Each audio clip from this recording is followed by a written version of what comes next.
Hello, I'm Kieran Kelly and I'm here to tell you about an exciting new resource from the Christian Institute. Living Christianity is a short study series examining the implications of what it means to live as a Christian in today's world.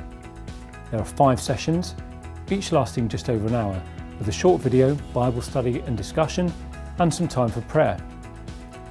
In producing Living Christianity, we've had the pleasure of working with Richard Cunningham of UCCF, Reverend Pete Nicholas, Kaz Dodds, Michael Otts, and a brilliant presenter in the shape of Dr. Chris Sinkinson of Moorlands College. The materials will all be available very soon via the Living Christianity website at livingchristianity.org.uk and from the Good Book Company. At the Christian Institute, we believe there is a pressing need for Bible-believing Christians to recognise that following Christ transforms all aspects of our lives. That's why we've created Living Christianity. The studies make the case that loving our neighbour involves having concern for wider society, which includes taking opportunities to respectfully urge those in positions of authority to fulfil their God-given role to restrain and punish evil and to promote good.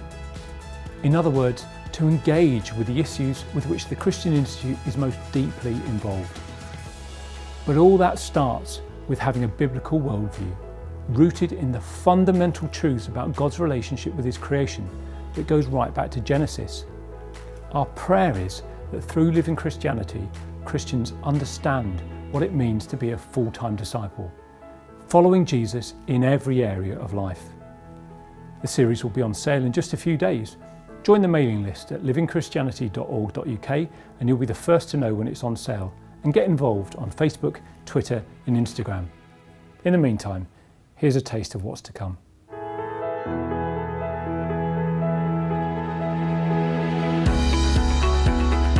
Living Christianity is going to be an important series for today's church. We grow up in a really messed up, confusing world, and increasingly with advances in communication, we're experiencing all of that messed upness even more. Society can at first glance look very hostile to the Christian worldview. The problem in society right now is it's creating more questions and more confusion than is possibly required. If we really thought that everything we say, everything we do, everything we think had absolutely no impact on the future, then why bother? Our faith is a public faith, even if that can mean that we have to face conflict and opposition.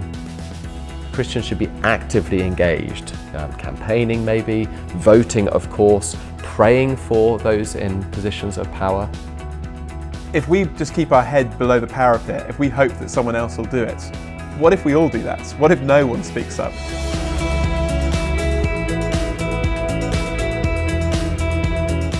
This is a fantastic opportunity, I think, for us as churches, as small groups and student groups to think about that implication of how we apply the Christian faith to the whole of life.